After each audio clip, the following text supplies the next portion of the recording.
Hermanos, muy buenas noches. Tengo exactamente las 7 de la noche con 00 minutos. Un saludo a todos los que estamos aquí en este día viernes que es 16 de octubre del 2020. Un saludo a todos.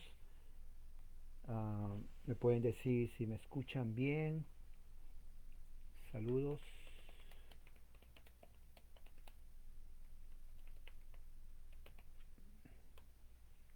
a los que están entrando. Hoy día terminamos nuestro tema de la predestinación en el catecismo de Heidelberg.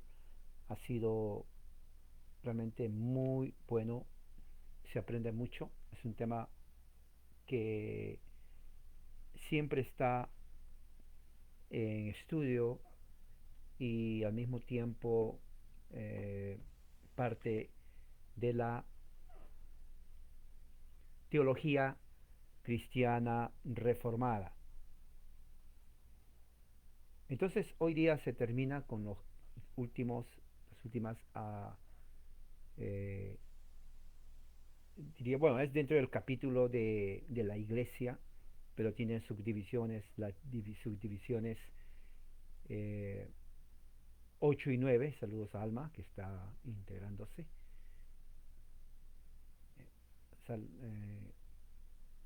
Entonces hoy día se termina y luego ya más adelante entonces vamos a continuar con el tema que sigue de la del catecismo. Entonces vamos a empezar un, con una oración. Oremos. Padre Celestial, gracias por tu amor y misericordia. Eres un Dios grande y poderoso. Que Señor, tu Santo Espíritu nos guíe a entender este tema de la predestinación, que es un tema muy amplio, que siempre da lugar a poder entender tu palabra. Y poder, Señor, nuestra mente y corazón y espíritu estudiarlo. En el nombre de Jesús, amén. Muy bien, entonces vamos a seguir estudiando. Saludos a nuestro hermano Mariano, que está incorporándose al grupo. Muy bien. Vamos a ver. Entonces los temas de ahora son los dos últimos. La primera subdivisión es: ¿puede el elegido caer de la iglesia y el reprobado permanecer en la iglesia? ¿No? Y el último es: ¿cuál es el uso de esa doctrina? O sea, en qué nos beneficia estudiar sobre la predestinación. Saludos a nuestra hermana Ana. Ahora, vamos a estudiar estos dos temas. ¿Puede el elegido caer de la iglesia? Y si el reprobado puede permanecer en ella. Y la última pregunta es: ¿cuál es el beneficio de la doctrina de la predestinación? Ahora, como dije, desde sus inicios, desde que empezó la reforma, la predestinación ha sido un tema de debate, especialmente entre los que creen en la predestinación y entre aquellos que no creen en la predestinación, generalmente arminianos y otros grupos más que debaten y dicen que no, la Biblia no enseña. Sin embargo, dentro de la doctrina reformada, como distintivo, en base a las escrituras, hay mucha evidencia escritural, tanto en el Antiguo como en el Nuevo Testamento, vemos que realmente, y está ahí, Dios predestina, no, no solamente a los que van a ser justificados y salvos en Jesucristo, sino también a aquellos que no. Y tal vez la última parte es la más dura de aceptar, porque muchos humanistas evangélicos, inclusive evangelicalismo, recuerden, tiene menos de 100 años, ¿no? Antes de eso habían otros grupos, ¿no? Este hermano Leonel Rodríguez, saluda hermano. Eh, Dicen que Dios no puede hacer eso y lo ven tal vez como algo, una monstruosidad. Inclusive hay arminianos que dicen que si creemos que Dios realmente predestina al juicio eterno, ¿no? Entonces es un Dios monstruo, dicen así, ¿no? Es un Dios monstruo. Bueno, vamos a estudiar, vamos a leer, vamos a ver qué es lo que dice estas dos últimas subdivisiones Y empecemos con la primera. Dice, ¿puede el elegido caer de la iglesia? O sea, en el sentido, una vez que es aceptado en la iglesia. No. Sí, puede salirse de ella. Al salirse de ella significa que ya no es salvo, indudablemente. Porque los que son salvos están en la iglesia. O sea, nadie puede decir, bueno, soy salvo pero no pertenezco a la iglesia. Eso es mentira. O es o no es.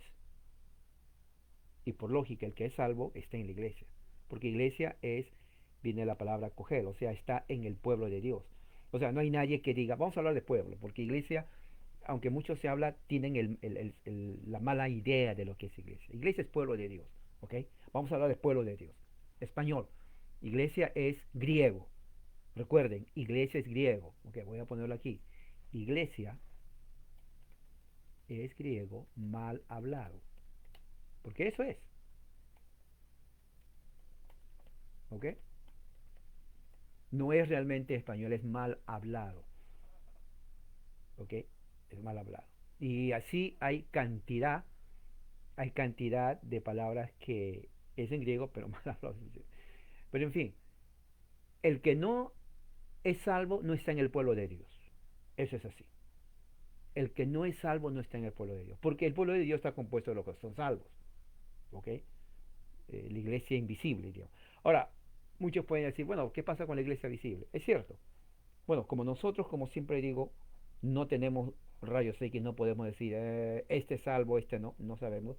Nosotros confiamos que aquellos que toman su fe en serio, ¿no? Es porque son realmente, están en la iglesia.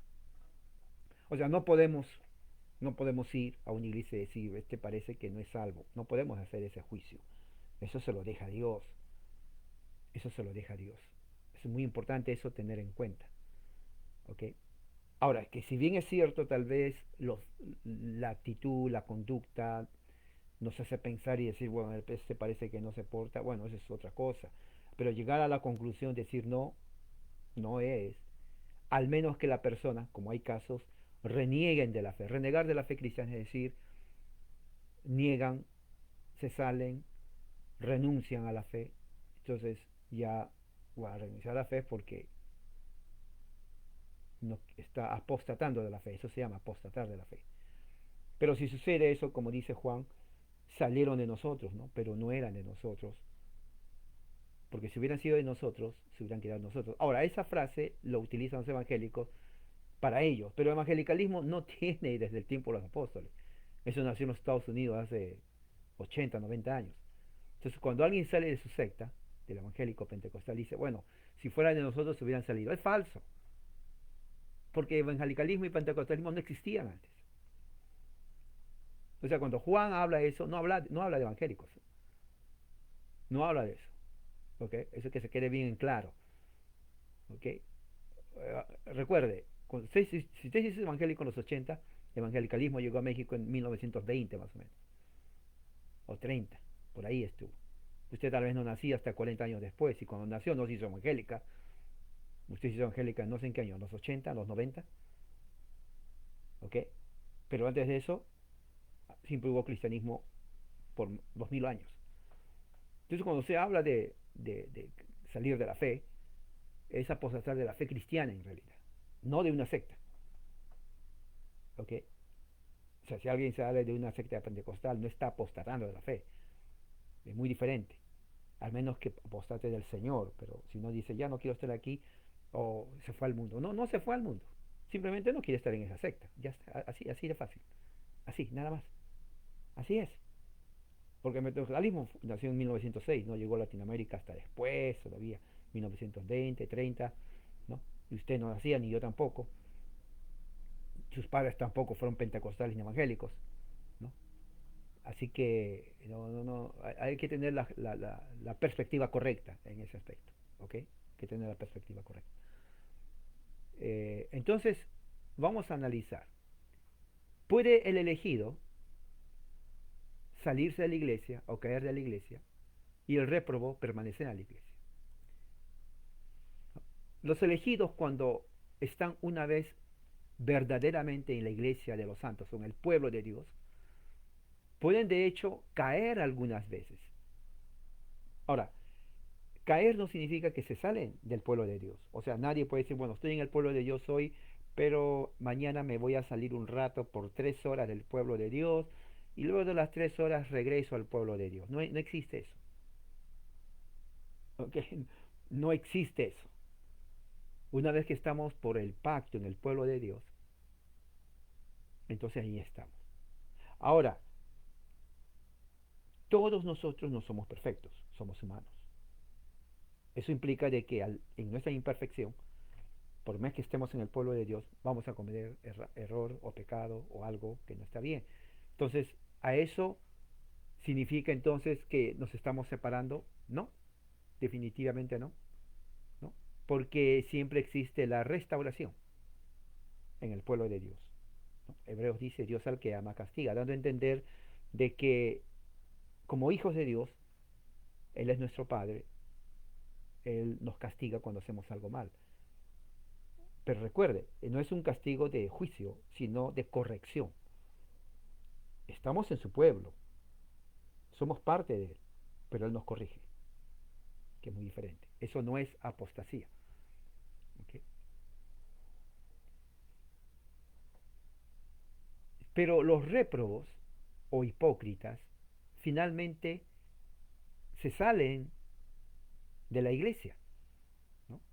Los réprobos se salen de la iglesia y se van con todos los dones que tenían, pierden también lo que parecían tener, como dice Juan 2:19, ¿no? Primera de Juan 2:19, salieron de nosotros, pero no eran de nosotros, porque si hubieran sido de nosotros, sin duda habrían continuado con nosotros, ¿no? Ahora, hay una objeción, por ejemplo, hay testimonio en el Antiguo Testamento de que los santos de Dios, profetas, también fallaron a Dios, ¿no? También fallaron a Dios. Por ejemplo, eh, dicen Pedro, por ejemplo, dice David, Pedro, etcétera, y otros más, desobedecieron a Dios, pecaron contra Dios. Escuchen bien, ¿ok? Respuesta, ellos caen, pero no cayeron del todo, ni cayeron para siempre. ¿Me entiende? Pedro cayó, pero no total ni definitivamente, porque conservó en su corazón el amor de Cristo. Aunque lo negó por temor al peligro, también después reconoció su caída y lloró amargamente por ella. Agustín dice, la fe de Pedro no desfalleció en su corazón, y más bien se fue cuando confesó con su boca. David tampoco cayó del todo por haber sido reprendido por Dios por el profeta, se arrepintió verdaderamente y dio evidencia de que su fe no estaba completamente perdida, sino que simplemente se adormeció por un tiempo. Por eso oró, no quites de mí tu Santo Espíritu, Salmo 51:3. Es muy importante, porque al decir no quites de mí tu Santo Espíritu, lo que está diciendo simplemente es que él tenía, obviamente, el Espíritu Santo, ¿no? Claro, al decir no quitas de mí, por implicatura está diciendo que él tenía, cometió pecado, entonces le está diciendo, Señor, el Espíritu que tú me diste, no lo quites, por favor. O sea, tenía el Espíritu Santo, ¿no? Ahora, los santos, por lo tanto, nunca caen del todo, ¿no? Nunca caen del todo. Pero los hipócritas y los réprobos al final por completo caen. Y finalmente se apartan de tal manera que nunca vuelven al arrepentimiento. Y como el amor de Dios nunca estuvo en ellos, nunca fueron miembros de los elegidos. Por lo tanto, no es de extrañar que finalmente caigan completamente de la iglesia, ¿no? Saludos a nuestra hermana Liliana, a nuestra hermana Niria y a nuestro hermano Romeo Rodríguez por unirse al grupo. Y bueno, entonces pensemos por un momento, ¿qué es reprobación, elección? Los elegidos en Cristo son aquellos que son elegidos desde antes de la fundación del mundo por gracia. Dios ama, Dios derrama su amor. El amor de Dios es la elección. Dios no ama a nadie y luego no le elige. O sea, Dios no dice, por ejemplo, a supongamos una persona, sabes que yo te amo tanto, pero no te voy a elegir. A ti te amo, a ti sí. O sea, no es que Dios ama a todos, algunos los elige, a otros no. Pues eso no es amor. Eso no es amor. Ahora, muchos dicen, entonces Dios odia a los demás. Bueno, hay que tener en cuenta a qué se refiere eso que odiar. Cuando Dios llama o elige desde antes de la fundación del mundo, no lo hace porque aquellos que elige son mejores que los que no elige. Lo hace por gracia. Por eso se llama es por gracia. ¿No? Es por gracia que Dios hace eso. O sea, eh,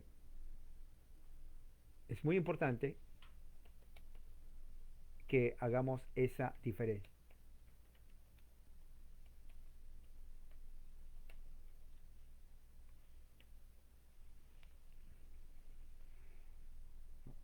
¿Okay? Hay, hay evidencias en toda la escritura. ¿No?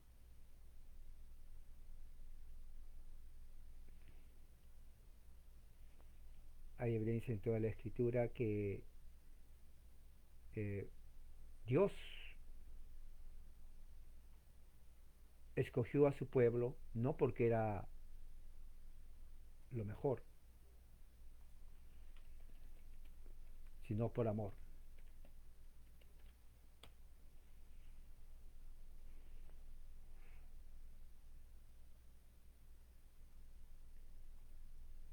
Y vamos a ver unos textos.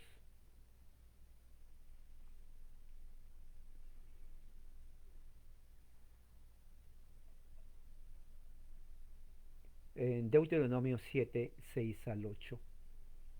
Tengo aquí la Biblia. Deuteronomio 7, 6 al 8. Si tiene sus escrituras.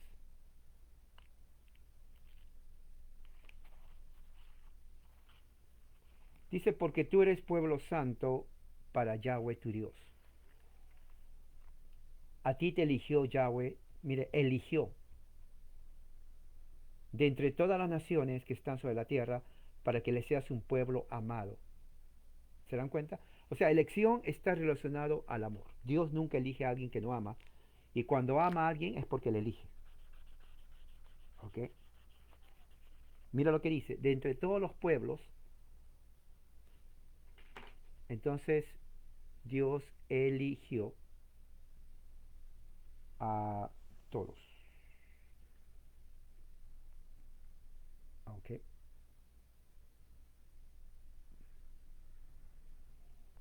Muy bien. Dios eligió a Israel no porque sean los más numerosos entre todas las naciones, fue que Yahweh se agradó de ustedes y los eligió pues ustedes son los más pequeños entre las naciones.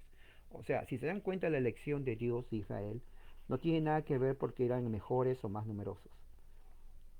8. Es porque Yahweh los ama y para confirmar los juramentos que hizo a sus padres, aquí Abraham, Isaac y Jacob, que Yahweh los sacó con mano poderosa y los libró de la esclavitud del faraón de Egipto. Ahora, recuerden que según Judas, capítulo, capítulo 1, versículo 5, como estudiamos miércoles, el que liberó a Israel de Egipto fue el Hijo de Dios, Jesús. Entonces, cuando el escritor de aquí, de Deuteronomio, ¿quién escribió Deuteronomio? ¿Ves? ¿Se acuerdan que cuando leamos la Biblia tiene que preguntarse? La Biblia no es un libro de novelas ni de poesías, aunque hay un género poético. Pero en este caso Deuteronomio, ¿no?, nos dice muchas cosas para entender el Nuevo Testamento. Aquí dice que Yahweh, pero Judas interpreta que fue Jesús. Entonces cuando dice es porque ya Jesús los ama y para confirmar los juramentos que hizo con sus padres, que Yahweh los sacó con poderosa mano. Entonces fue Jesús el que estuvo ahí. Se dan cuenta cómo la interpretación del del Nuevo Testamento nos ayuda a entender lo que se habla en el eh,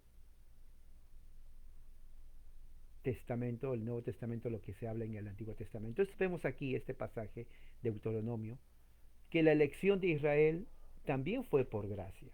No fue una elección basada en que eran mejores, porque no lo fueron. Ahí mismo dice el autor que escribe Deuteronomio, ¿no? Porque dice tú eres pueblo santo, o sea, apartado para Dios en Jesucristo. O sea, no existe eh, el hecho de que se salvaban antes sin Jesucristo. La salvación siempre fue en Cristo, tanto en el antiguo pacto como en el nuevo pacto. Eso lo dice Jesús, lo está diciendo ahí, por gracia. Cuando dice por amor te elegí, no dice te elegí porque tú cumpliste la ley de Moisés, no dice eso. Porque si la elección hubiera sido basada en la ley, tienes que cumplir los 10 mandamientos, obviamente Dios no hubiera elegido nunca a Israel, porque nadie puede cumplir los 10 mandamientos. Nuestro hermano Ismael dice, no hay un solo pastor que aplica la palabra como reformado. Gracias, gloria a Dios, hermano. Amén. Presbiteriana, amén. Muy bien, hermano. Entonces de ahí nos estamos dando cuenta que la elección, Dios lo predestina, ¿no? Está inclusive, ¿no?, en el libro de Efesios. Cuando vamos al libro de Efesios, ¿no?, el capítulo 1, ¿no?, nuestra hermana Alma Moisés escribió Deuteronomio. Claro, se asume la tradición que Moisés escribió Deuteronomio, a Génesis, Éxodo, ¿no?, Levíticos, Números, Deuteronomio, lo que se llama el Pentateuco. Penta es una palabra griega que significa 5, penta, ¿no? Teuco, o sea, los 5 primeros libros de la Biblia, o en hebreo se llama el Torah. Torah significa instrucción o la ley, porque hay muchas instrucciones aquí. Muy bien. En Efesios capítulo 1, por ejemplo, dice, versículo 3, bendito el Dios, que Él es el Padre de nuestro Señor, ¿no? Padre de nuestro Señor, Jesucristo. ¿Se dan cuenta que a Cristo le dice Señor? Curios, curioso Señor. Él, el Padre, nos ha bendecido con todas las bendiciones espirituales en el cielo, en Cristo. O sea, ¿qué significa eso de en el cielo? Muchas preposiciones. Una preposición son en.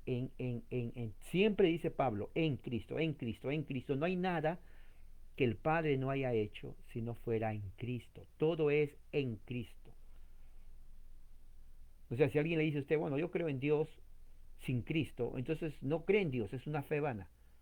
Porque la fe tiene que estar en Cristo. Si alguien dice, yo he sido bendecido sin Cristo, bueno, tiene que entender que Dios es bueno en su providencia general. Pero no ha sido bendecido con la bendición espiritual en Cristo, es diferente, ¿no? Es diferente.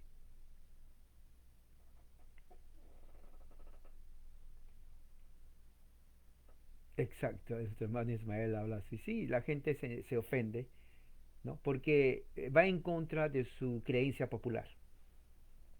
Va en contra de su creencia popular. Cuando uno predica la palabra, choca con las creencias populares de la persona común y corriente. Porque cada persona tiene una creencia popular, y cuando alguien le dice esto es lo que dice la Biblia, y hay un conflicto con lo que cree, entonces la gente reacciona ofendiéndose. Se ofenden sin que uno les ofenda. Se enojan y se van, no quieren escuchar. Bueno, eso ya no es nuestra culpa, no es un problema que nosotros tenemos que resolver. Son ellos los que tienen que resolver ese problema. Entonces, por eso que el diálogo, ¿no?, cuando hay un diálogo, tenemos que escuchar. Pero uno ya sabe por dónde van. Prácticamente yo ya sé, cuando hablo con alguien y me hace preguntas, inclusive en Facebook, yo ya sé por dónde va. Porque hay preguntas que gente hace porque quiere saber, ¿no? Y me gusta que la gente pregunte porque quiere saber, y como a mí me gusta enseñar, bueno, le digo, está bien, siéntese, cibernéticamente siéntese y le enseño. Pero hay otros que no, que la pregunta no es porque quieren aprender. Es más, no les importa absolutamente en nada tu respuesta. O sea, tú puedes estar pensando, oh, le tengo que dar una buena respuesta. A él no le importa la respuesta. Simplemente te está molestando. ¿Me entiendes? Simplemente te está molestando. Sí. Y muchas dicen, oh, tengo que responderle. No, no tienes que responderle. No quiere la respuesta. No quiere. Simplemente está molestando. A eso se llaman trolls. O sea, ¿qué es un troll? Es alguien que solamente pregunta, pero no quiere aprender. O sea, sus preguntas en realidad te están atacando. Pero como no te atacan directo, entonces te hacen preguntas, pero es un ataque. Te están diciendo, no creo en nada de lo que tienes. Cuando te dicen, a ver, muéstrame, no es porque realmente quieres que le muestres, sino que no creen aunque les muestres. Eso es, no creen. No creen absolutamente nada de lo que les muestres. Y si tú caes y dices, bueno, pues tengo que demostrar, ellos se están riendo en tu cara. Es más, ni te están leyendo. Así que tenga mucho cuidado con esa gente sin vergüenza. Y como el tiempo de uno es precioso, no pierda su tiempo, bloqueelos y viva la vida tranquila. Sí, así tiene que hacer. Entonces dice aquí en Efesios, según nos escogió de antemano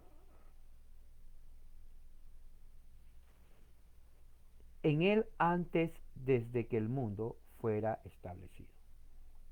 Entonces se dan cuenta, hubo un tiempo antes del tiempo establecido que Dios escoge, no, que Dios escoge a sus hijos. Que Dios escoge a sus hijos. Y eh, esto es una doctrina que Pablo lo escribe.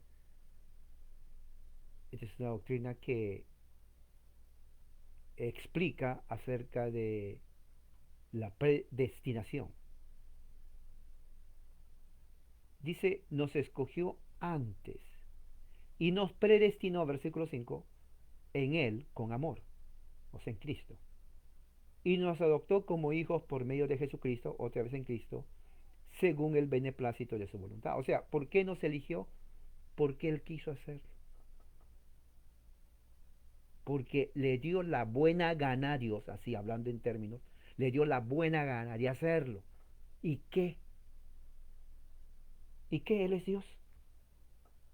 Él quiso elegir a su pueblo como Él quiere y como quiere, y a otros no, porque Él es Dios. Por eso Pablo dice, ¿qué somos nosotros para decirle, a ver, Dios, un momento, ¿por qué también no le elegiste al otro? O sea, no tenemos la autoridad moral de decirle a Dios el por qué hizo o hace lo que hace. No tenemos esa autoridad moral. Somos imperfectos. Somos nada ante su presencia. Somos nada ante su presencia. Eso tienen que tener en cuenta. Entonces, al igual como escogió al pueblo de Israel, según Deuteronomio capítulo 7, por amor, que es por gracia, aquí nos está diciendo Pablo que Dios escoge a su pueblo, nosotros, también por su buena voluntad, o sea, por amor. En otras palabras, Dios no ha cambiado en su proceso de redención de escoger a su pueblo. La elección es por pura gracia a los que Él quiere elegir.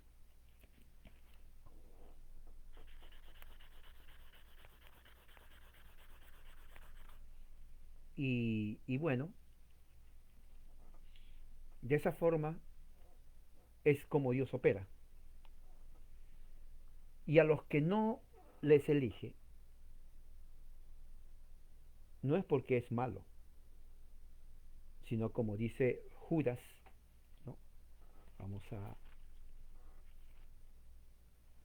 ir con Judas capítulo 1 versículo 4. Algunos hombres han obtenido acceso desde quienes son desde el principio estaban inscritos de antemano para esta condenación o para este juicio.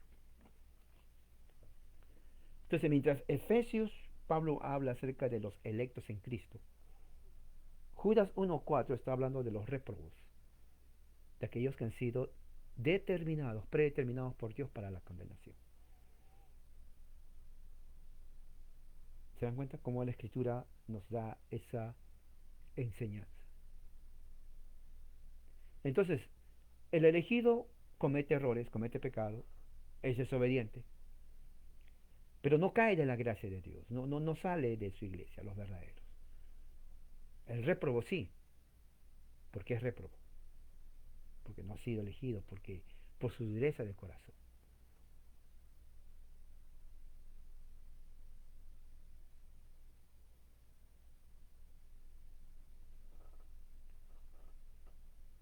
Última pregunta dice, ¿cuál es el beneficio de esta doctrina? ¿No? ¿Cuál es el beneficio de esta doctrina? Bueno, el uso de esta doctrina es primeramente para que toda la gloria de nuestra salvación pueda atribuirse a Dios. Por ejemplo, voy a leer 1 Corintios 4:7. Si tiene su Biblia, léalo. Yo lo voy a leer. 1 Corintios 4:7 dice así, porque ¿quién te ha examinado? ¿O qué tienes que no hayas recibido? Y si lo recibiste, ¿por qué haces alarde de ello como si no lo hubieras recibido? O sea, en otras palabras, lo que Pablo está diciendo es que lo que tenemos viene de Dios. No hay nada que no tengamos que no viene de Dios, ¿no? Y en todo esto, esta doctrina es su uso, diríamos, espiritual, diríamos así, es para dar la gloria a Dios. No para jactarnos diciendo, bueno, a mí me eligió y a ti no. No es eso. Es para dar la gloria a Dios en todo momento. En segundo lugar, para que tengamos un consuelo seguro y fuerte. Ese consuelo no nos faltará si no dudamos en referencia a las cosas aquí enseñadas. Y especialmente si cada uno de nosotros está firmemente persuadido de que Dios decretó acerca de la salvación de los elegidos. Y es totalmente inmutable, o sea, no cambia.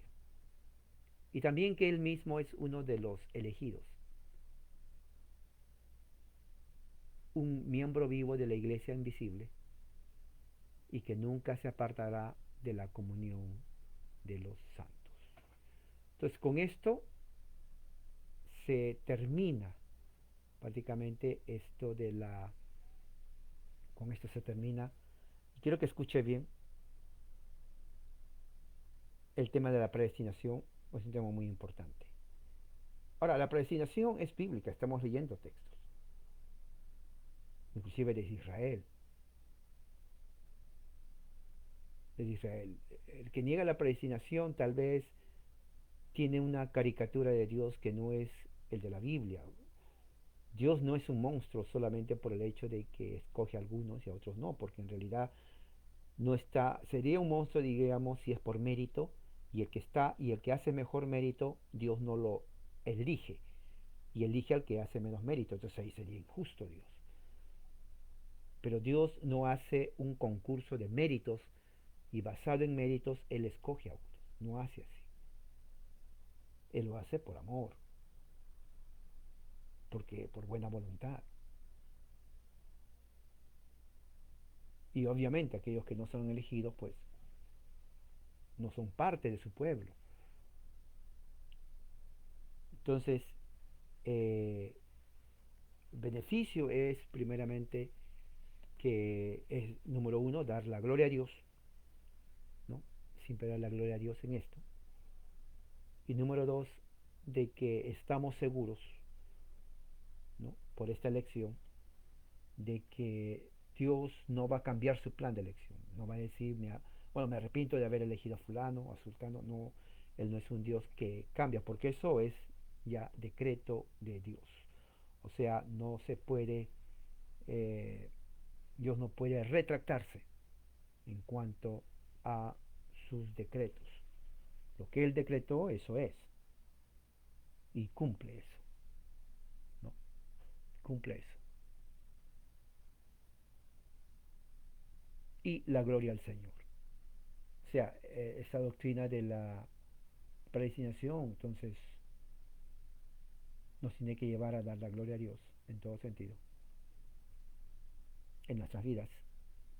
Porque, como dice Pablo, por gracia somos salvos por medio de la fe. Y esto no es un don de nosotros, sino de Dios. ¿Ok? Muy bien. Entonces, aquí vamos a terminar. Ha sido corto la exposición porque prácticamente ya con eso terminamos. El próximo viernes vamos a terminar con entrar con otro tema, porque los temas que vienen son muy buenos. Y vamos a terminar con una oración. Padre Celestial, en el nombre de nuestro Señor, te damos las gracias por tu amor y misericordia.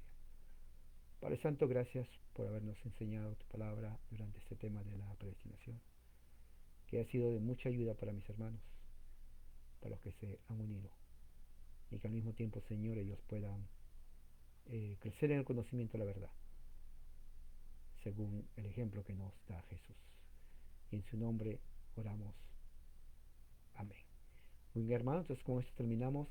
Tenemos prácticamente unos casi 40 minutos. A las 8 de la noche vamos a iniciar nuestro tema de la reforma. Ya estamos prácticamente en mitad del mes de la reforma. Y el tema que viene tiene que ver con Lutero y la política papal. Es un tema muy bueno de historia y de doctrina.